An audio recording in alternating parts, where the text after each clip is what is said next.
What if the moment you think you're living right now has already passed? What if everything you see, hear, feel, and believe is happening in real time is actually delayed, processed, reconstructed? What if your brain is always just a little too late to catch reality as it truly is? And what if that tiny delay changes everything about how you understand existence? Would you even recognize the present moment if you experienced it? Or is it something your mind can never actually reach? Because the truth is, the now you feel so certain about isn't as immediate as it seems. It's not a sharp point in time, but something more like a blurred echo, a carefully assembled version of reality stitched together by your brain after events have already unfolded. And this isn't philosophy or speculation. It's rooted in neuroscience, in the way your brain processes sensory information, in the measurable delays between external events and conscious awareness. Because every signal that reaches your brain, whether it's light entering your eyes or sound vibrating through your ears, takes time to travel, to be interpreted, to be understood. And by the time it becomes your experience, the world has already moved on. Light, for example, doesn't arrive instantly, even from objects just a few meters away. Photons travel. Your eyes convert them into electrical signals. Those signals move through neural pathways into the visual cortex, where they are decoded into something meaningful. And this entire process takes milliseconds, but those milliseconds matter, because during that time, reality continues changing, meaning what you see is not what is happening, but what has already happened. And the same is true for sound, for touch, for every sensory input you rely on to construct your version of the world. But it goes deeper than simple delay, because your brain doesn't just passively receive information, it actively edits it, predicts it, fills in gaps and smooths over inconsistencies, creating a seamless experience that feels immediate even though it isn't.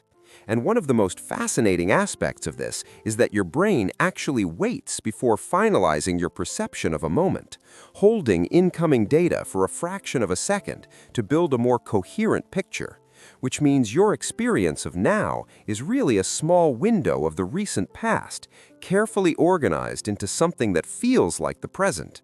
This process is sometimes described as temporal integration, where the brain gathers bits of information over a short time span, roughly 100 to 300 milliseconds, and merges them into a single conscious experience. And while that might seem insignificant, it means your awareness is always slightly behind reality, like watching a live broadcast with a subtle delay, except you never notice it because the system is so well synchronized that it feels instantaneous. And yet there are moments when this illusion breaks, when the brain's reconstruction process becomes visible, like when you accidentally touch something hot and feel the pain before you consciously understand what happened, or when you react to a sudden sound before realizing what it was, or even in experiments where researchers manipulate timing and perception to show that the brain can be tricked into reordering events, making something that happened later feel like it happened first. In one famous set of experiments, participants were asked to press a button while watching a clock and then report the exact moment they decided to act. And the results suggested that the brain had already initiated the action before the person became consciously aware of deciding, raising the unsettling possibility that even your sense of choice might be part of this delayed narrative your brain constructs after the fact. So if your awareness is always behind, always reconstructing, always editing, then what exactly is the present moment? Is it the instant events occur in the external world, or is it the moment your brain becomes aware of them?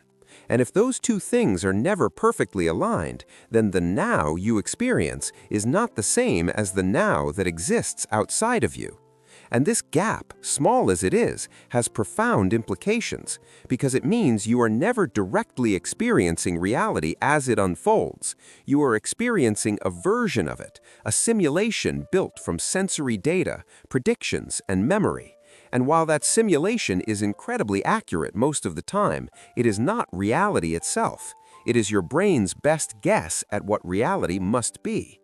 This idea becomes even more intriguing when we consider how the brain predicts the future, because in order to compensate for processing delays, the brain doesn't just react to incoming information, it anticipates it, using past experiences to guess what is about to happen next. And in many cases, those predictions are so precise that they allow you to interact with the world smoothly, catching a ball, avoiding obstacles, holding conversations with no noticeable lag. But prediction is not perfect, and when it fails, the illusion cracks, like when a magician uses misdirection to exploit your expectations, or when a visual illusion tricks your brain into seeing motion where there is none, or when you mishear a word because your brain filled in what it expected rather than what was actually said. All of this suggests that your experience of the present is not a passive reflection of reality, but an active construction, a blend of past input and future prediction, constantly updated, constantly revised, and always slightly out of sync with the world itself. And yet, it feels immediate, it feels real, it feels like you are right here, right now, fully immersed in the moment.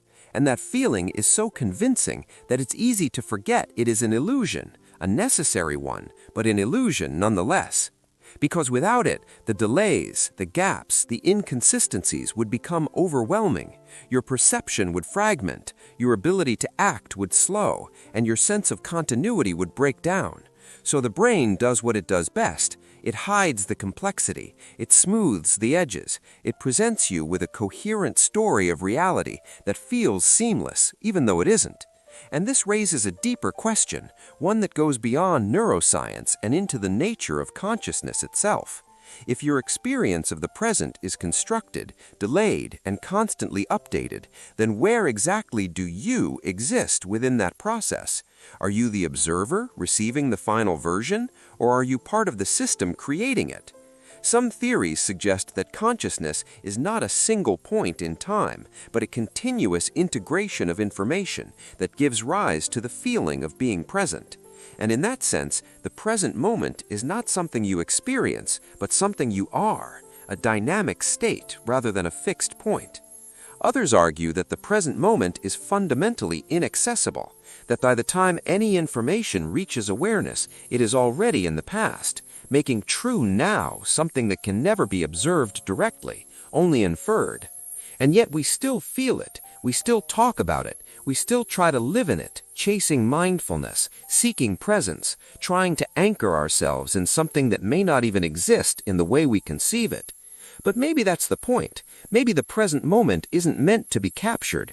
Maybe it's not a destination, but a process, something that emerges from the interaction between perception, memory, and prediction, and something that exists not as a single instant, but as a continuously updating experience. And when you think about it that way, it changes how you see everything, because it means your reality is not fixed, it is flexible, shaped by how your brain processes information, influenced by your expectations, your focus, your past experiences. It means that what you notice, what you ignore, what you believe, all play a role in constructing the world you experience, and that two people can exist in the same environment and yet perceive entirely different realities, not because one is right and the other is wrong, but because their brains are building different versions of the same underlying events. And perhaps most intriguingly, it means the line between perception and imagination is thinner than we tend to think, because both rely on similar neural mechanisms, both involve constructing internal representations, both can feel vividly real.